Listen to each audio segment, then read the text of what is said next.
Joining me today are two brand new faces, Fightful's Warren Hayes, Fightful and Wrestle Talk's Denise Salcedo. I knew I'd get it. I wrote it up for myself and I just realized I've done a typo in it. No, it's fine. A lot of people don't know how to say my name, but it's okay. It's Sal and then Say and then Salcedo, yeah. Fightful and Wrestle Talk's Denise Salcedo. Okay, hold on. I'm going to write it phonetically for you. So it's Sal. I've literally got it phonetically right there in my thing. It's entirely my own fault. Yeah. Fightful and Wrestle Talk's Denise Salcedo. You put Salcedo. It is Salcedo. The S and the C again mixed it. Sorry. Okay. Okay, you need to put this in the bloopers. You need to put it in the bloopers. This will be my cold open. Yeah.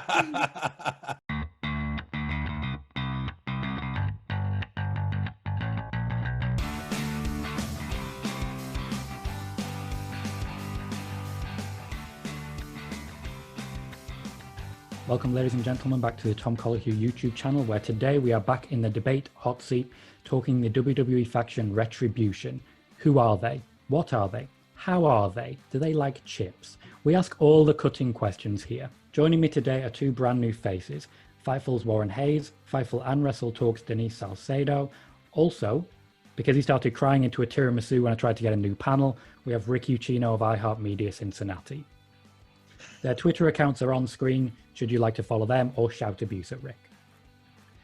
Warren, I would like to come to you first. I will then follow with Denise and then Rick. The first question is, there has long been an ongoing attempt by wrestling companies to make themselves cool. The most successful attempt was undoubtedly when Eric Bischoff went to Japan, brought back the kitsune symbol, and birthed the NWO. Is Retribution just another attempt to be cool and edgy? No. I think Raw Underground is an attempt to be cool and edgy. I think what they are trying to do with Retribution is essentially to be spontaneous and, going back to that anything can happen in the WWE sentiment, where it's like, who are these people? Create an aura of mystery. But cool and edgy, I think that with everything that Retribution has done over the past couple of weeks, I don't think neither edgy nor cool come to mind, at least not in my mind, I'll tell you that much. So I think that it is an attempt for, I think both Raw Underground and Retribution are an attempt at trying to be cool. And the reason for that is because, you see it in movies all the time, right? You have the bad kids that get all dressed up and they go and they tear down places, and that's supposed to be cool, right? Now, of course, it's not coming across that way for all of us, the viewers. We're not seeing it as edgy or cool, because obviously it could have been executed a lot differently. But I do think it is an attempt by the company to bring in sort of this cool factor, but also, like Warren mentioned, that spontaneity. And that's one of the things that Raw and SmackDown has been lacking, is the fact that they need something more of a shock factor, that, hey, anything can happen in WWE, because that's what they've been known for a long time, but we haven't been seeing it as of late. Yeah, God, I hope this isn't them trying to be cool. As Warren talked about, they're just the stuff that they've been doing. This isn't, these aren't, grown ass men and women like trying to be cool. And I don't know, they're just a bunch of dorks just running around and breaking windows with cinder blocks and then jumping up and down and throwing Molotov cocktails. And I'm punching my microphone just like they would. See, that's cool. I thought that was cool. You're in Retribution now. The initiation comes next week, or maybe under Thunderdome. We'll see. But no, I think this is all about, ratings and trying to shake things up without actually shaking things up, like doing the draft or the Superstar Shake-Up or anything like that. Because again, yeah, it's all about the WWE trying to get people in to view their product. And to a point, even as cheesy and as corny as it's been at times, I think what they've done on SmackDown's been a little bit better.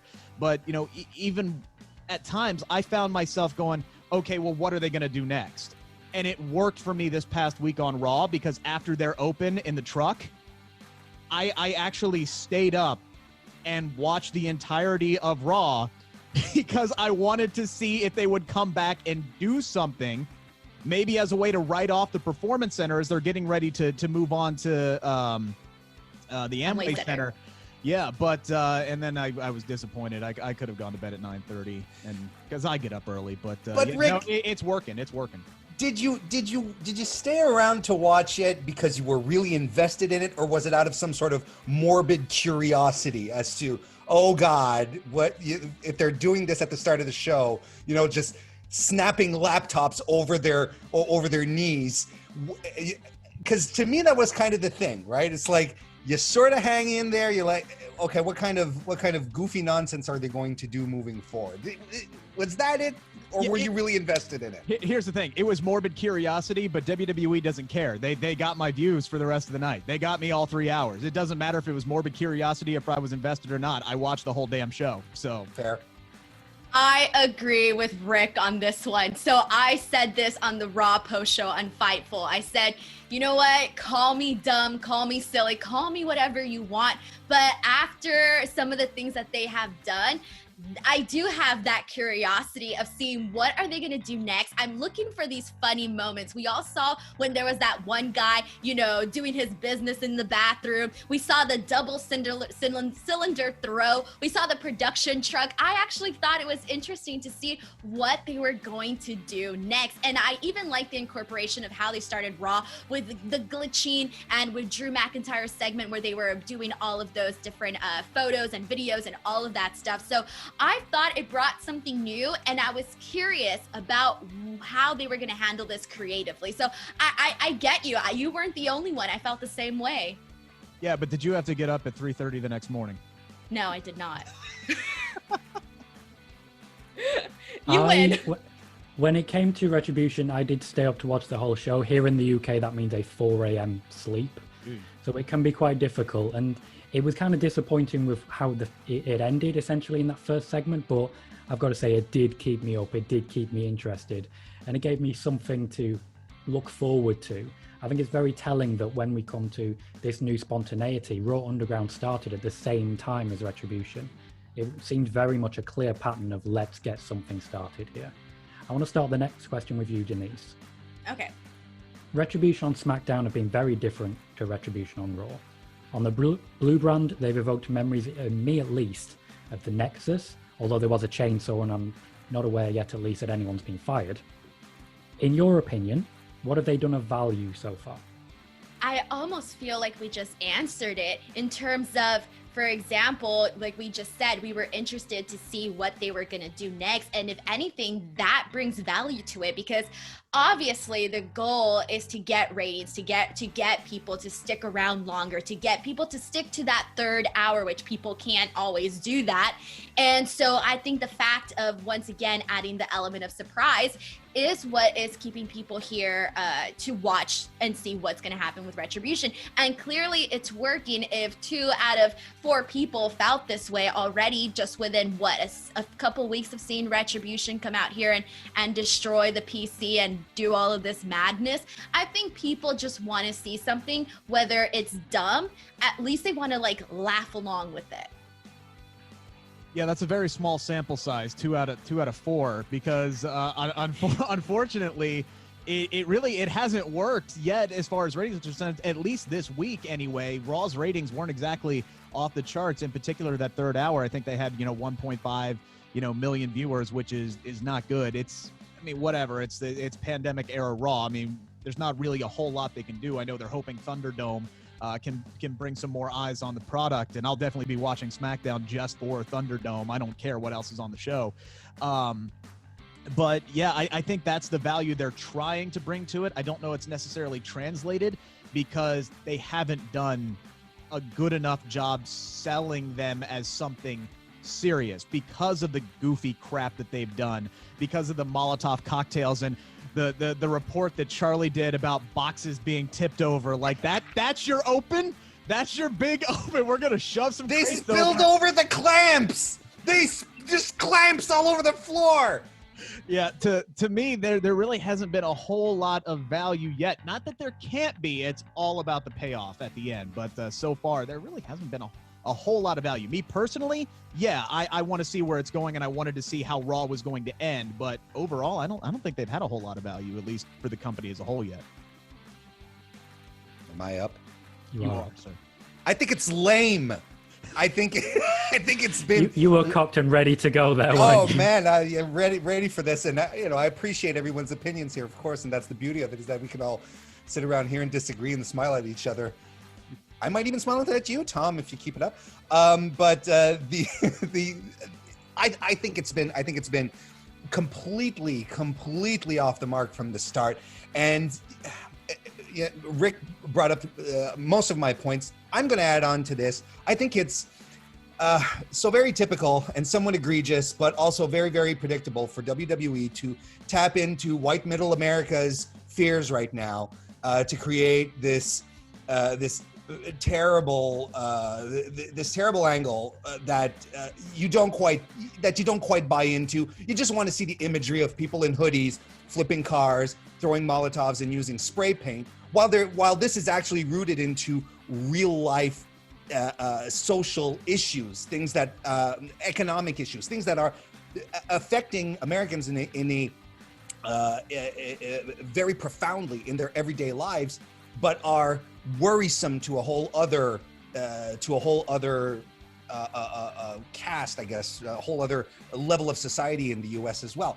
So to me, there's that extra level of really, like, not that I'm surprised, mind you. I'm not sitting around here saying, "Oh my God, politics in my wrestling, who the thunk hits?" No, absolutely not. This is completely par for the course for WWE, but it just adds on that level of ickiness that I'm like, this is so obvious, this is so clear what they're doing, and of course they're going to be heels, right?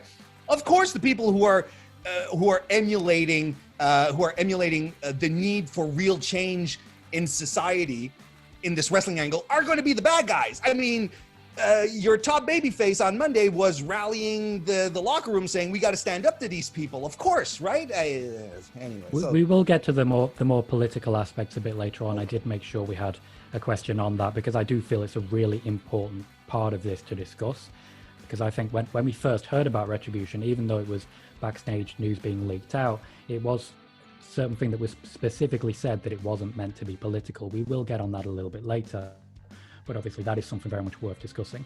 Before doing that, though, I did want to get into just a fun bit of speculation, and I think we'll lighten the mood and then get a bit more intense as we go on. Yeah, so I want to start with... I'm going to start with you, Rick. I'm going to start with you on this one. Yes. There are some things fans tell me every week are going to happen. Big E turning heel, Sasha Banks turning on Bayley, and Dominik Dijakovic being in Retribution. Give me 3 names of people that you think are in Retribution as we speak. First one right off the bat is just a hunch of mine, Chelsea Green. She was supposed to be reportedly anyway coming up from NXT at some point. We know there are female wrestlers in Retribution. It's not hard to tell that, even though they're masked and everything like that. And, one of them had the same build body figure as Chelsea Green. So again, that one's just a hunch. But to me, again, this is all about the payoff, and it's got to be somebody big. And I'm so glad that, they took some kind of growth hormone or something, and, the guys came over on Raw or SmackDown and they were a lot taller. They were a lot bigger than the 5'6" nerds that were running around for the first couple of weeks. I think one of them has to be Tommaso Ciampa. He just has to be the ringleader of all this, and there has to be some kind of, just storyline there. They're called Retribution. There has to be some kind of an angle where they feel like that they have been wronged, and you can build that in there with Tommaso Ciampa off of his Instagram post that he made about creative having nothing for him, and he can rally a couple of these people. Seemingly that creative has abandoned. Chelsea Green would fit into that. She's supposed to come up, and all of a sudden we haven't seen her for weeks. And then, yeah, honestly, I do think Dominik Dijakovic is in Retribution. So those will be my 3: Ciampa, Dijakovic, and Chelsea Green. Warren, 3 picks for you?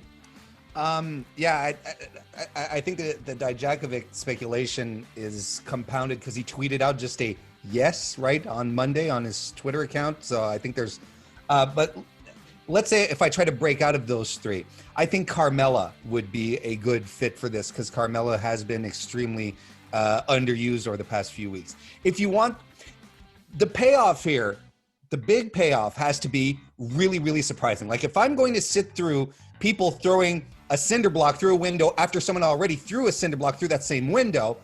I need to have really, really big names. If they want to surprise me, if they want to throw me to the ground and be like, good job, WWE, you get Lio Rush back in. That I think would be amazing.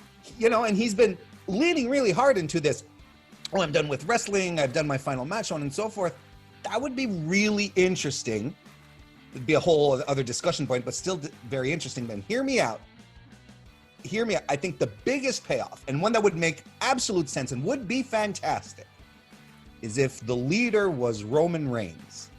Because I think over the past couple of months, you know, if you want to add the meta of the smart fans and all this, he's been doing his own thing, sitting at home, you know, and he's, you know, WWE, he could come back and be like, I don't recognize this place anymore.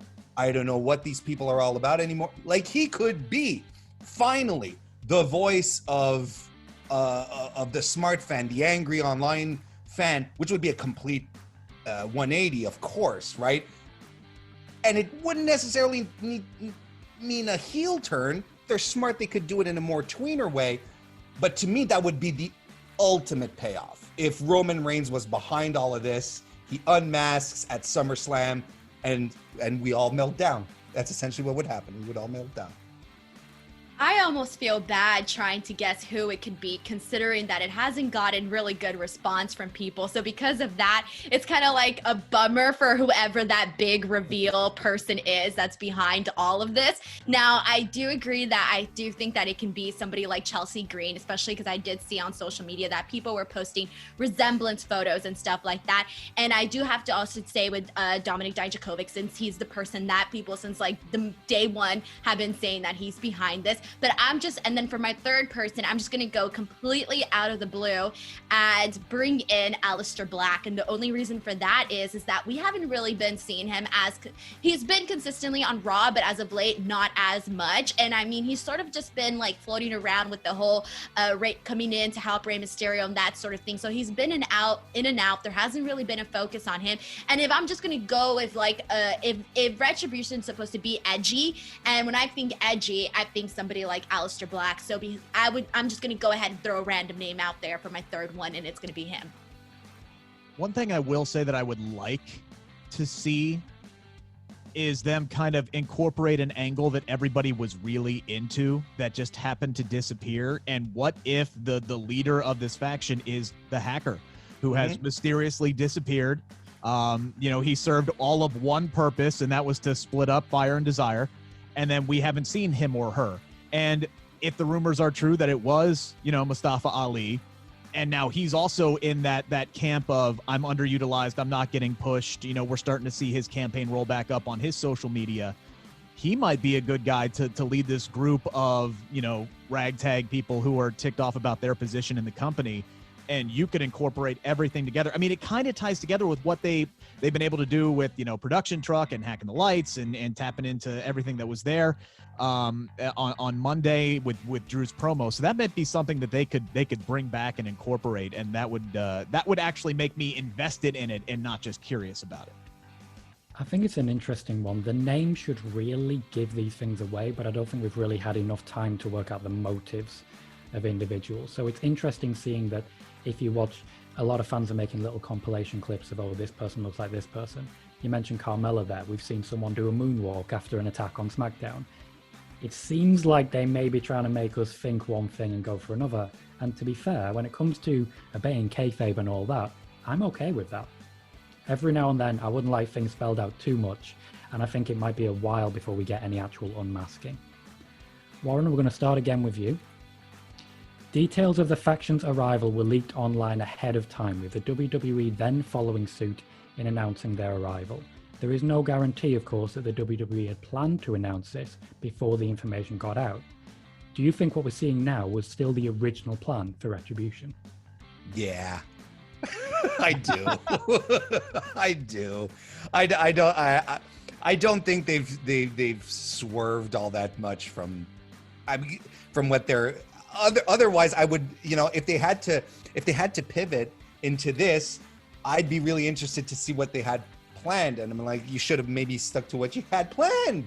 guys and gals, because it's kind of tepid right now. I told you, my feelings are very clear about it. I don't think it works.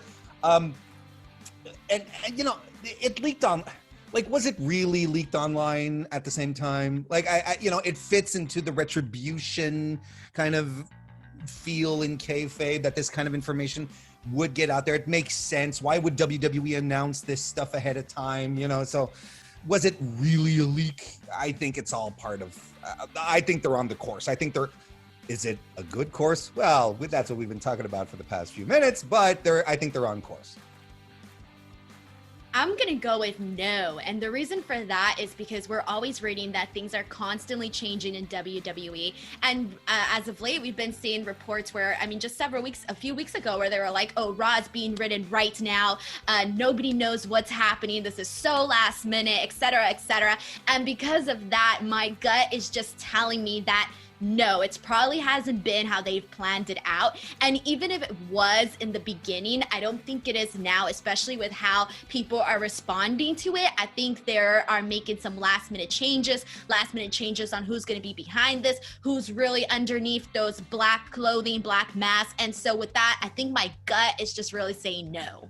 You know, Denise, I think he kind of sold me there, to be honest. I was about to go in the, this seems like something WWE would have cooked up, intentionally leaked, and, you know, and throw it together on the show. But at the same time, they have this, they change their minds constantly. We know that they brought in different people and moved people in and out. Just based off of sheer size change and structure and everything like that. So yeah, I think things might have been changing, you know, from week to week based off of crowd reaction. I think things have obviously gotten better from the box tipping and the Molotov cocktails to, okay, let's bring in a freaking chainsaw into the ring and cut it up. And then, oh yeah, we'll actually have somebody spear Big E, maybe attack some people, actually do something that could cause some chaos. So yeah, I think this is going to be kind of like one of those ever evolving things. And who knows how far they actually plan these things out. Let's not forget Eric Rowan and the damn spider, for crying out loud. They didn't have that thing completely planned out, and it just completely frickin' died on the vine, along with the spider a whole week later when Drew McIntyre crushed it. And I was hyped for that too. At one point, I just started imagining all of these like crazy things that could happen, could come out of that. And was it like a robotic tarantula in the end or something like that? Yeah. Wasn't even anything special. Yeah, I have arachnophobia, so I didn't even get a good look at it. I just saw fur and just kind of hid like a little baby. But you know, it is. Hey, it was good enough then. I have arachnophobia, and I just stared at it the whole while because I was like, this is so stupid. Watching it, what is this on my screen? Yeah, exactly. No, but I mean, you make good points, Rick and Denise. But it feels. I could buy into the idea that they don't know who's going to be the leader of this. And yes, we know WWE has the tendency to flip flop with it, but outside of maybe deciding what they're going to be doing specifically on one night. I think that this has not. I think they've been on course. I think this is exactly how they've planned. Maybe in the minute details, things have switched around a bit, but I think this is what they were going for. We're going to start with Denise for this one, which means it'll be Rick and then Warren. You are last up on this question. I know you're going to be excited to answer it. Starting with you, Denise. So, do you view Retribution as being at all political or in any way influenced by current global events? So in terms of, so I feel like I would be foolish to say that it wasn't political, because the first thing that when Retribution was formed, that was the first thing that everybody started bringing up, like, oh, this is a play on Antifas or something like that. And so this is what I was hearing. And so the fact that so many people grabbed that and they they grabbed that before I did, obviously says that yes, if a lot of people are connecting the dots here, then yes. However, I do want to say though that right now we are all sort of living in a different world. We know we just got done seeing these riots on television, so that stuff is still fresh on our mind. Then we went into these protests, and so because of how our world is right now, and everything, and I mean everything has us divided, I almost feel like because we have that in our minds, we tend to associate everything with that. And so maybe this is really just, I mean, did you really feel that way when Nexus came out and they did the whole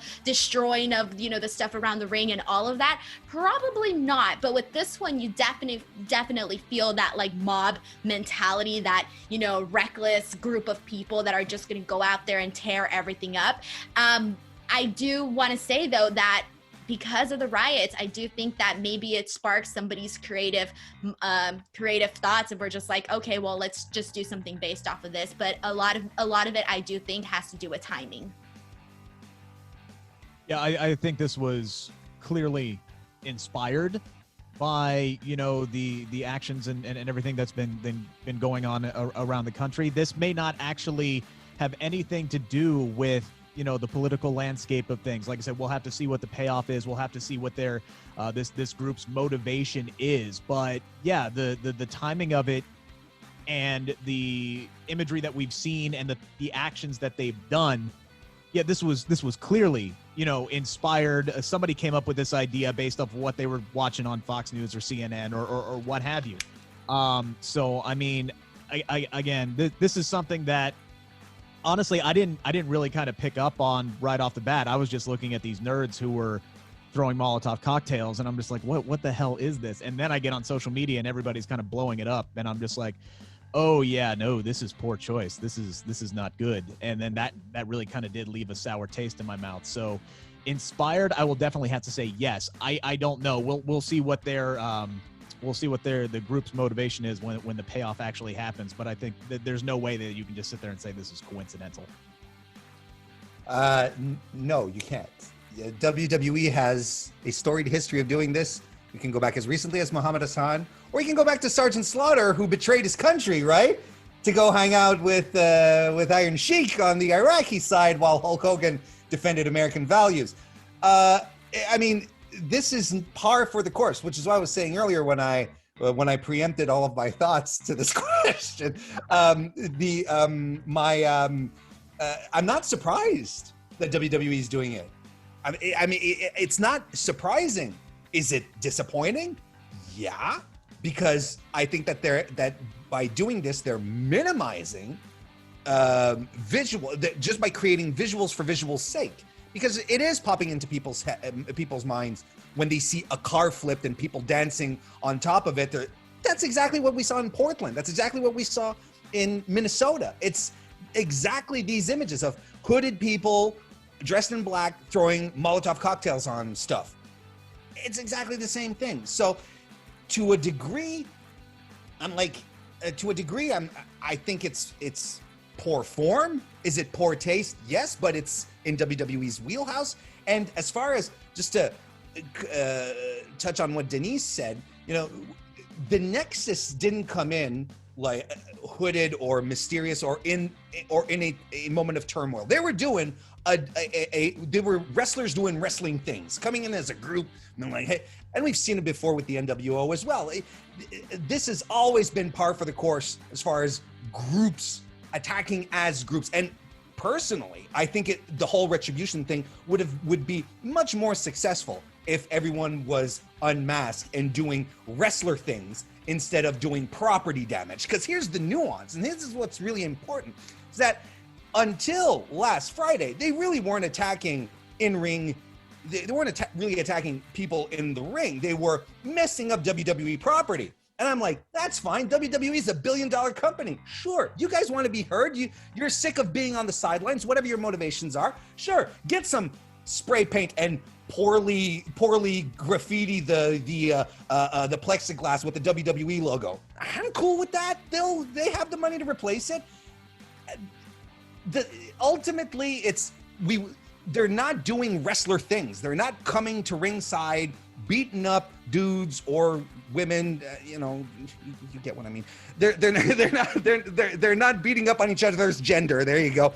To get their point across, they're really tapping into a fear that white middle America has right now, and that Vince sees on Fox or CNN or whatever it is he's watching. He's like, "Hey pal, this is really scary stuff. We should put that in the show," kind of thing. I'm convinced that's how it goes.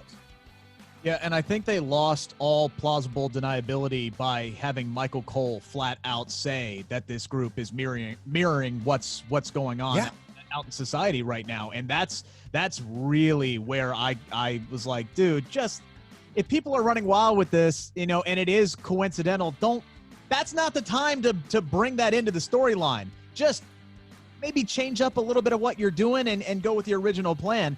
But just remembering that Michael Cole said that, yes, this group is enacting what we're seeing out in the real world right now. Like you said, in Portland and Seattle and Minnesota, wherever we've seen the chaos erupt. Just like, no, now you've lost all deniability. And that makes me think that this is, somehow politically motivated for this group. See, but I'm not completely opposed to them doing something that is mirrored or inspired by real life events, because if you don't think that other TV shows, movies are going to take stuff inspired by what we're seeing on the news, I just feel like the execution of it is obviously coming off more across as silly and whatnot. So the execution really isn't there, but I don't necessarily see a problem with it being mirrored from something that's really happening. What's that saying that they say, life imitates art, or art imitates life, something like that. So when I think of that, that's how it comes across. Now, I do think that it should be executed differently and more of a, like this is legit, like let me see this as something serious, because that's obviously what it's lacking. So I definitely think that it's okay to have the inspiration of that, but it does have to be executed properly.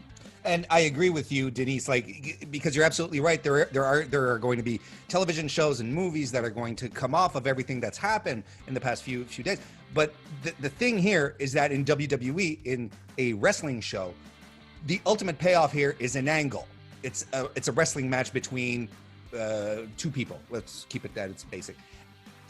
So we're never going to explore the roots of why this is happening. We're never going to dive deep into this. It's so very surface, and attacking. And this is par for the course for wrestling. It's like when Adrian Adonis back in the 80s was walking around with pink scarves and bleach blonde hair and going, hoo-hoo. It's the same kind of fears that you're trying to go get. You're not deepening your understanding of it. You're just preying off of someone's insecurities or anxieties to promote a wrestling match. So that's where I have a problem with it, essentially. But do you really think, though, that it's pulling off people's anxiety? Because I almost feel like people should be able to separate what they're seeing in a wrestling show, because it's wrestling, and wrestling is known for that, versus, I'm not going to take seriously what I see on a wrestling show, and take it as seriously as something that I see on the news. I'm able to separate those two things. So I think that people should be able to do just that. And I mean, as long as they're not going out there and saying, screw BLM or screw Latinos or whatever it is, something outrageous like that. I feel like if they're doing it in I just don't feel Retribution to me is triggering my anxieties of, oh my God, these reckless individuals are going to come into my home and ruin my life or whatever. So I don't have that fear. But of course, everybody must have different responses to what they're seeing. But I just think that people should be able to separate what they see in a wrestling TV show and what they're seeing in real life. On the flip side, and very quickly, if you're like, well, why are you taking it so seriously? Then why is it in my wrestling show to begin with? Why are you taking serious social issues and putting them in? Why not just have, hey, here's a wild idea. Why not just have wrestlers wrestle each other? That's essentially it, because that's why we watch it ultimately. And to be fair, Denise, grown adults should be able to do a lot of things that they just won't nowadays. Rick just undercutting the moment there beautifully. I'm going to move on to our final question. It's always great to have conversations like these, because I feel when it comes to an angle like this, we need to have this discourse. We need to have this conversation, because even though on TV this is coming across as quite silly and quite ridiculous, it is speaking about things that are really going on in the world, or at least it is encouraging people to think that way, in that it reminds us of what is going on in the world. So I think it's worth having this conversation. I'm starting with you here, Rick, for the final question, slightly more light-hearted. Some of the dastardly things that Retribution have done so far include chasing off Michael Cole, forcing a scheduled commercial break to happen on time, and, perhaps most impressively, they chased off Michael Cole, who I've seen on my TV screens for 25 years. Admittedly, a lot of it he spent with a t-shirt over his head. What do you see as the future of the group? Oh, man. It's almost impossible to answer, because it all depends on who's in it. Because if it is, like Warren said, somebody as big as Roman Reigns, sky's the limit. Because we know the WWE's been trying to push Roman Reigns as like the next John Cena, shall we say. They want him to be the face of the company and the face of the franchise and move forward. So if it is somebody of that caliber, yeah, sky's the limit. They're going to be, one of these groups that are going to get pushed to the moon, like an Evolution did or a D-Generation X did. But if it's somebody that comes out and they say, oh, well, here's a bunch of guys that, we've never really been high on. So let's say here's Leo Rush, and here's, I don't know, maybe somebody like Aiden English comes back, or here's somebody, Rusev, or anybody like that they've just never been able to really get behind. Yeah, I think, you're going to have that big payoff. They'll have a couple of months where they're running amok, and then, yeah, they'll end up just like Nexus did, and they'll get buried at Survivor Series, and we'll never talk about it again. Warren? The payoff really has to be in who you're, in who is going to be in the group, because as much as all of us sitting here right now, four of us, as much as we love NXT and we love Tommaso Ciampa and Dominik Dijakovic, and the idea of former NXT guys who are up on main roster like Ricochet getting maybe some due here as well, if their perception within, for the regular WWE fan, has been the one that WWE has provided for us, and it's been like, well, these are a bunch of guys from NXT, bunch of girls from NXT, people that we never really pushed, so so it has the potential to fall flat really, really quickly, which is why I'm really, really looking forward to seeing who they're going to unmask as their leader. I hope it happens quickly. Tom, you were saying a little earlier that, it might not happen in the near future, but this has to get done at SummerSlam. I can't take more weeks of the cloak and dagger stuff, of the jumping up and down as we start a trash fire. I can't take that anymore. Looking forward to seeing what happens, but I mean, then after, it's all a question of what do you do with the group, and it depends solely on who's in the group and how WWE is going to treat, how they already treat these people in the group. That will really determine what's going to happen going forward. I'm just going to go all out and say Retribution versus the Ninjas on Raw Underground. Just kidding. Just kidding.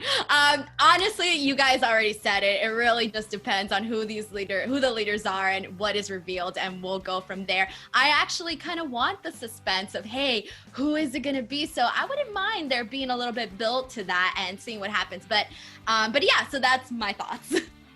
Yeah, and just real quick, I actually think this is going to wrap up a little bit quicker, just because they're no longer at the Performance Center. They can't do a whole lot of damage to the Amway Center.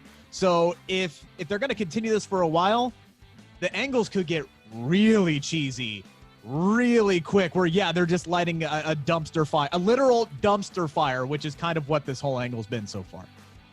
Kind of poetic if you think about it. I think that's why they've avoided doing it. Just to keep us from gifting the hell out of it on Twitter, you know what I mean? Just a bit too on the nose for the whole thing. Oh. That is all we have time for today. I'd like to thank our guests for joining us here. You can catch the Warren Hayes Show live on YouTube every Thursday. Denise Salcedo can be found on her YouTube and the Instinct Culture pop culture platform and website. And you can, of course, check out Rick Ucchino's work at Sportskeeda, where his latest interview features future bald person Sonya Deville. Wrong. I've been Tom Collohue, and thank you for joining us.